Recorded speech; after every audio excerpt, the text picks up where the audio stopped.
May bagong mobile Doppler radar ang pag-asa na makatutulong ng malaki para sa mas detalyadong pagtaya ng panahon sa buong bansa. Nagbabalik si Ray Pelayo.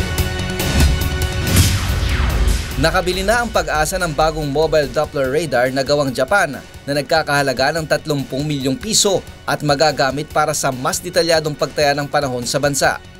Kaya nitong kumuha ng datos sa layong 120 kilometro.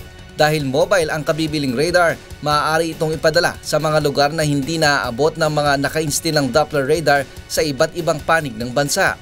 Ayon kay Pag-asa Acting Administrator Dr. Vic Malano, mahalaga ang gagampalang papel ng mobile Doppler radar, lalo na't nasa 19 hanggang 20 ang average ng bilang ng bagyong pumapasok sa Philippine Area of Responsibility kada taon.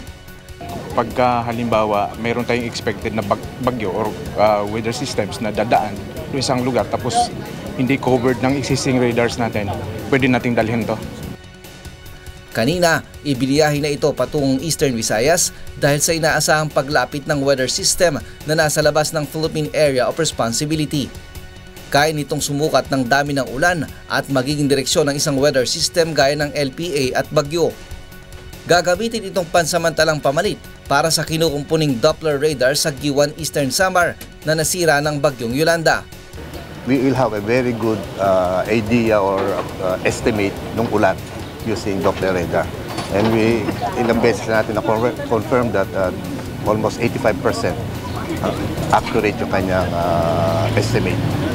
Sa Disyembre ay inaasahang darating ang 2 pang unit ng mobile radar, samantalang pinag-aaralan pa ng DOST kung bibili pa ng karagdagang unit. Ray Pelayo, UNTV News, Worldwide.